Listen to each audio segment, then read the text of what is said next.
Hi guys, and news sa'yo. This is Ryan in South Korea again. So, sa ating mga IPS aspirants, kamusta sa ating 63,000 followers sa Facebook guys? Kamusta tayong lahat? At ayun nga, holiday dito sa South Korea, Chuseok. At kadalasan ng mga company walang pasok. So, yung iba post na ng kanilang mga natatanggap na bonus mula sa kanilang mga company. So, yung company namin guys, hindi rin nagpapahuli at nagbibigay din ng bonus. So, share natin itong bonus na natanggap natin guys. At nagbibigay yung company namin ng isang box na tuna at may laman na 15 pieces. At nagbibigay din ng cash, pera. At talagang napakaswerte natin kasi yung iba guys wala talaga, walang binigay. Kasi parang hindi naman kasi ito mandatory talaga guys. Talagang depende lang sa company na magbibigay o parang kusang loob lang na nagbibigay o hindi talaga mandatory ito. So pag hindi nagbibigay yung company, wala ka talagang magagawa. Talagang ganun.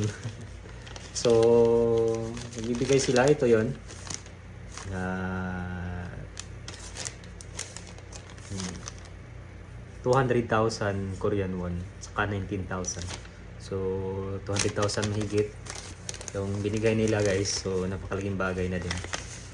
So ito yon, 1, 2, 3, 4, 200,000 plus ito 19,000.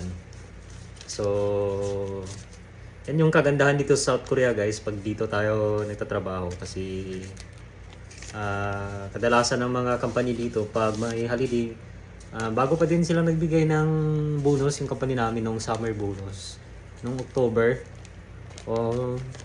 Tapos ngayon September nagbibigay na naman, sinabay ng sahod.